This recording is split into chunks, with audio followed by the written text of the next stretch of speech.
What's going on, everybody? Welcome back to the channel. Figured I'd do the first clip going through the tunnel again. As you can see, this looks familiar with several of the videos I've done in the past. We're going back to the port now. As far as the port goes, it is 4:30 right now, and the port should be closed. They close at 4. But this broker is swearing up and down that they're staying open till 7 this week. They're working from 7 a.m. to 7 p.m. because they're backed up. I called the port. I may not have called the right number, but whoever answered said they don't think so. They haven't heard anything about it. So I called the broker and asked him, like, are you sure they're open at 7? Because if I go into Baltimore and I have to wait till tomorrow, I'm not going to be able to find a parking spot. And he said, yes, I'm sure. I've talked to him. I've let him know that you're coming. Dundalk Marine Terminal, 2700 Bronick Highway, Lot 100. You're positive? He said, yeah, I've talked to him. I let him know that you were going to be there at 6. So, I don't know. We'll see. Maybe they are. Maybe they are running extended hours. Maybe they're not. I don't know. But hopefully they are. And I can get loaded today and then get back over to Cumberland. I'll have enough time to get back over to Cumberland and, you know, chill out around that TA, get me a shower tonight. Or not the TA, the Loves in Cumberland. Or I'll drive 20 miles past Cumberland to the Pilot. There's not going to be any parking at the Pilot, but there's another gas station across the street that normally has spots open. And if they don't, you can make, it's easy to make your own spot there. So that's what I'm hoping for.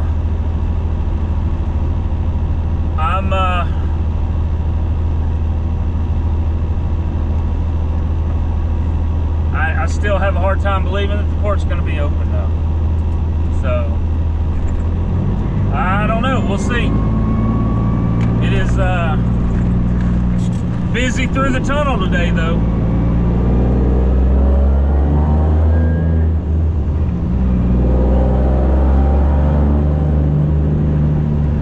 Normally I'm rolling through here about 55. Not today.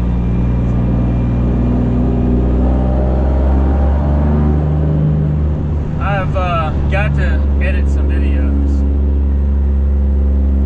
And the reason I need to edit videos is because I only got like 34 minutes of space left on the SD card. So I'm running out of time.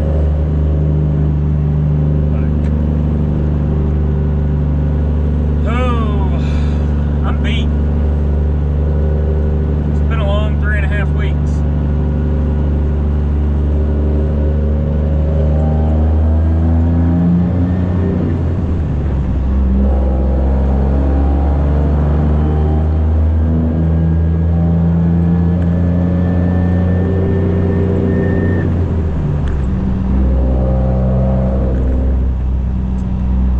Anyway, there's the tunnel. We're gonna get off right up here, make our way down to the entrance at the port. Like I said, hopefully they're open. Fingers are crossed. We'll see y'all in a minute.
So I think I might have said this already, but they're open. Just this place, Shed 12, 602A, and Cirrus, they're not open. But that video you just watched, is that crazy or is that freaking crazy? They're loading these things one after one into box trucks, into dry vans. How is it that a machine over 10,000 pounds, whether wheeled or tracked, has to be chained down? According to the FMCSA. But if you load it in a box truck, just run one strap around the front two tires, one strap around the back 2 tires. How is that legal? On machines that are well over 10,000 pounds. That is nuts. See, here's another one.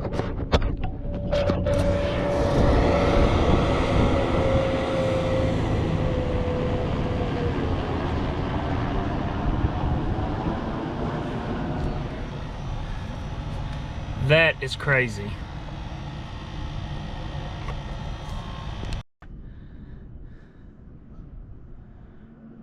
It's so nice and peaceful out here.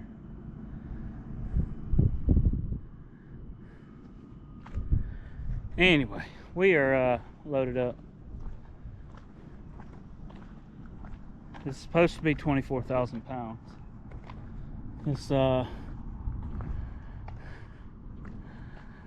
this one is supposed to be like 68, 82, or right at 8,000, or 82, and then 84.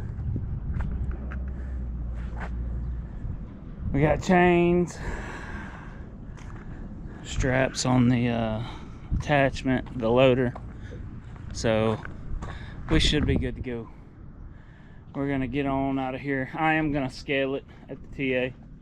I'm gonna run down there real quick, get a scale on it, make sure we're good, because I can still move the tractors back to get a little more weight on the trailer if need be. But the heaviest part of the tractor's back here. The front of these are kind of light beside the little engine. The engine don't weigh much on these. All your heavy casting is in your rear end plus your weights. So that back there, kind of sitting on the back of the trailer, should pull some weight up here if we were heavy up here. That should kind of lift some weight off my drive. But and if need be, I can spread the rear and run a 10-2 spread, but I don't think I need to. I think I'll be all right. We'll find out here in a minute though, when I run down to the TA, shoot it across the scale. Anyway, I'm gonna get on the road and get out of here. It's weird seeing the port so quiet. It is a little late though. Anyway, we'll holler at y'all later. So we just rolled across the scale, and we are heavy. This is the heaviest load I've hauled so far. And again, the battery dies on the me facing camera, so sorry y'all won't get the me facing camera, but I'll upload a picture here and let y'all take a look. 60,000 32,860 pounds. That puts me at 32,000 on the trailer. 32,000 on the trailer. Yep. So 32 on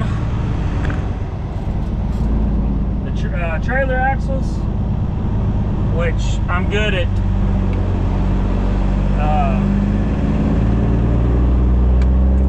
I'm good at 34, or if I spread, I'm good to 40 on the trailer axles. And then 18,780 with a full tank of fuel. So that'll come down as I'm burning fuel, which I will be burning a lot of fuel on 68. So there's a few of y'all that watch that are more knowledgeable than I am. I'm pretty sure this is how it would work.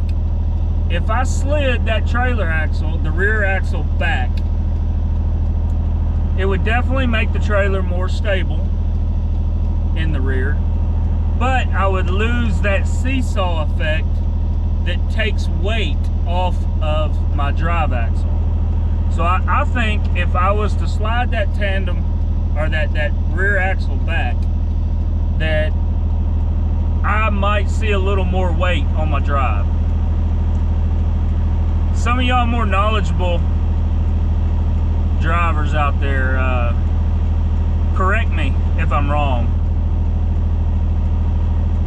That's kind of what I'm thinking though. Because like I said, I have the heaviest part of that tractor sitting behind the tandems on the trailer.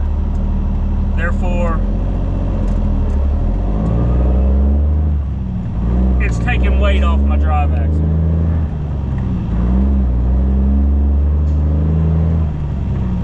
But yeah, like I said, I wanted to make sure I was good, because the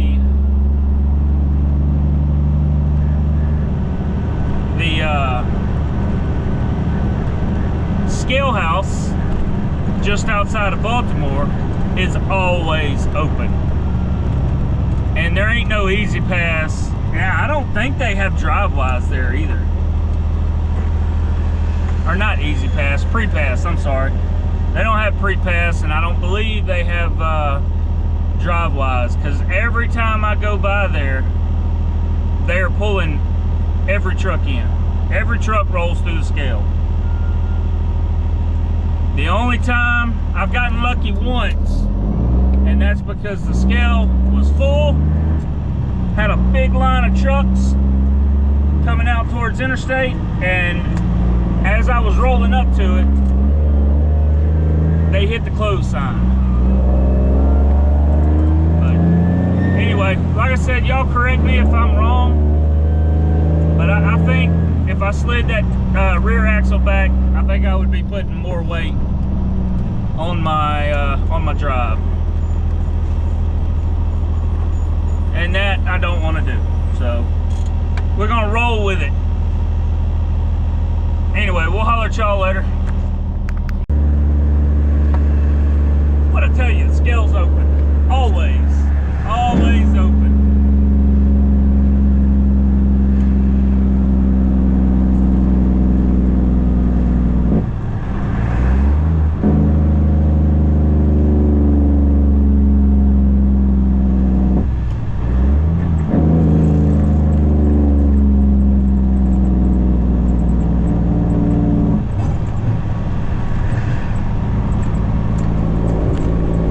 I'm good.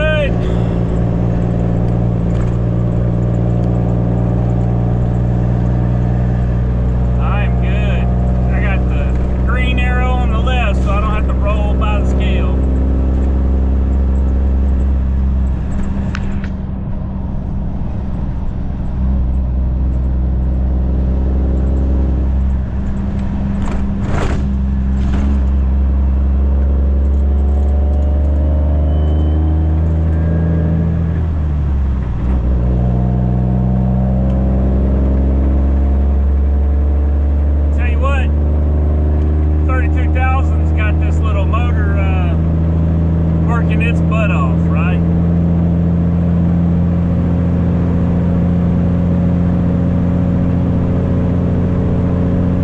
It has definitely got it working.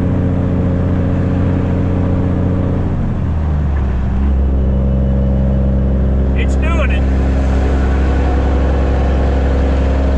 But it can tell that weight's back there.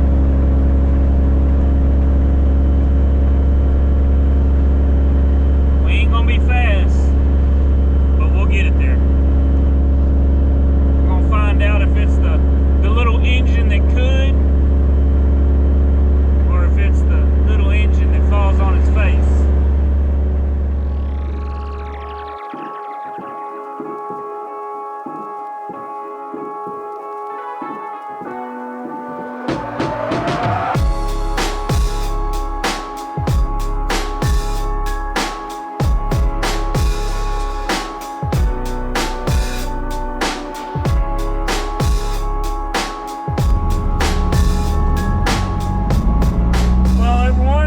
Done. We got both unloaded. The first one I unloaded in the rain. That's why there wasn't any time lapse for that one. And then this one was clear.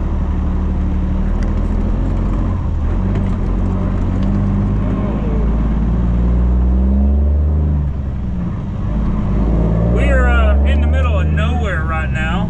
In Blairstown, Iowa. So I'm thinking about running 80 miles down to Walcott and spending the weekend at the Iowa 80, world's largest truck stop. I've been there several times.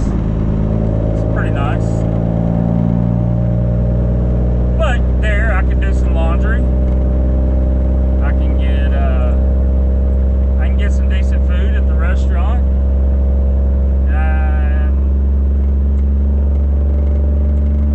Probably not going to spend anything in the like the truck area. Try not to, at least.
One thing I did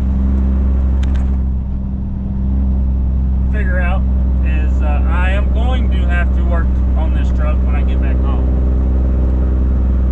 So the ISM motor that's in this is, well, the M11 and ISMs are known to do what this motor is doing right now.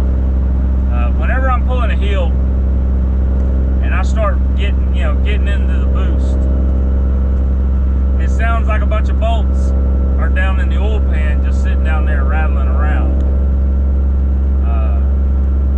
I'm getting, I call it block chatter.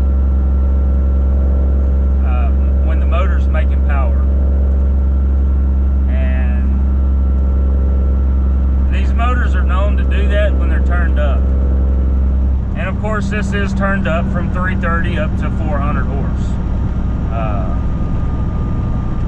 And there's one thing you could do to fix that issue, and it's to put a stiffener plate on it, or a block stiffener plate, whatever you want to call it. So when we get over there, I'm gonna go ahead and get online. I called Cummins yesterday because, you know, you can get a block stiffener plate from an M11. You can get a stock block stiffener plate from a QSM motor.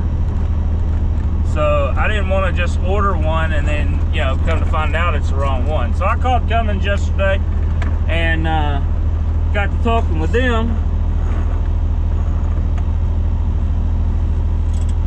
And, well, I ended up having to get transferred through about five different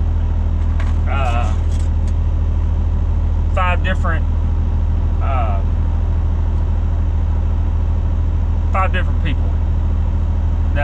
The last one I got transferred to that helped me was their technical service research department, and they were able to find it. I told them about my issue, and they said, yeah, there's a report on that, and, you know, it says that you can bring it in and have, you know, these things added to it to get it to stop. So I asked him, I said, can you email me that? That way I have the part numbers. So he sent that to me in an email, and so I have the part numbers for the block stiffener. I have the part numbers for the cap screws and the pickup tube, the oil pickup tube spacer that I'll need. So I'll try to get all that stuff ordered, and then when I get home, hopefully it's there by the time I get home, and I can get that. I'll have to drain the oil, drop the oil pan, and then take care of all that. And, which will be good too, because I need to get up underneath and retorque the mains and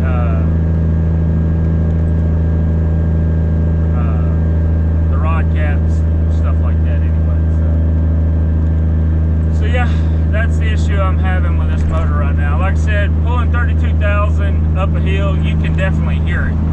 So what I was having to do was drop back into like 7th gear at 20 miles an hour, about 24 to 25 miles an hour, keeping my boost at around 15, pulling the steep inclines, and that would keep that chatter down, and it worked. And I could continue doing that, but I don't know. Every time I hear that chatter, it sounds like it's just gonna sling a rod through the block, and I don't want it slinging a rod through the block, and I don't want it splitting the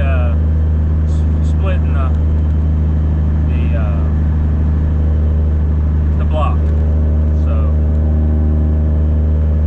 we're gonna get that taken care of, and then I can start throwing power to it. Change the studs on the head, go with some bigger studs. Do some work on the injectors. Go up to like an 80 to 88 millimeter turbo from a 55 millimeter. Tune the ECM, get it up to about 600. No, I'm not doing all that. I'm not doing all that. I'm just gonna add the block stiffener, call it good. Anyway, I've rambled on too long. We're gonna end the video here, and we'll see y'all in a couple days. Y'all have a good one. Stay safe. We'll holler at y'all later. Where do you go to sleep at night? Say